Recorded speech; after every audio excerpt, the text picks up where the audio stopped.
guys, for today's video ay itatry muna natin ang isang hair colorant na ang pangalan niya ay Bremod. And yes, here, Bremod. At ang kulay na pinili natin ay Milk Tea Ash. Ayan po siya. And then 8.17. Kasi nakikita ko halos natitrend yung kulay ng Milk Ash. And then meron din siyang kasama na Bremod Superplex. Ito po siya.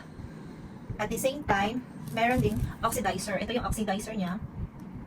Ang gagawin natin ngayon ay ihahalo natin sila. At bago ko pala makalimutan guys, eto, wala kasi akong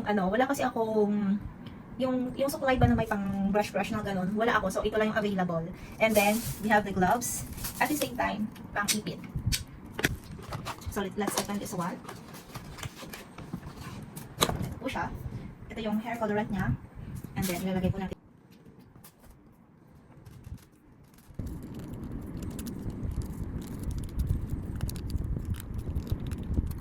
Bago ko pala makalimutan guys, yung ginamit ko dito is yung oxidizer niya is 12%. So ayan na. And then, next one is the oxidizer which is 12%. Yung hair colorant natin is ganun din 12%.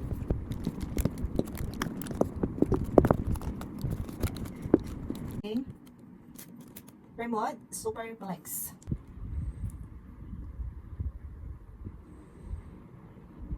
Halo-haloin na lang po natin.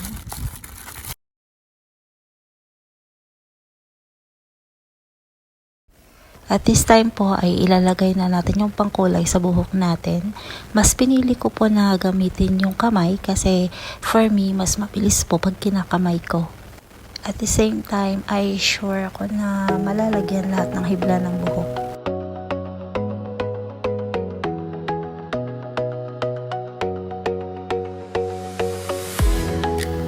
At after po na malagyan lahat ng hibla ng buhok ko, ay pinatungan ko po siya ng shower cap at ibinabad ng 40 minutes.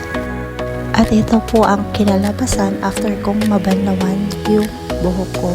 Although hindi po masyado na-achieve yung color na gusto ko, pero nagkaroon naman ng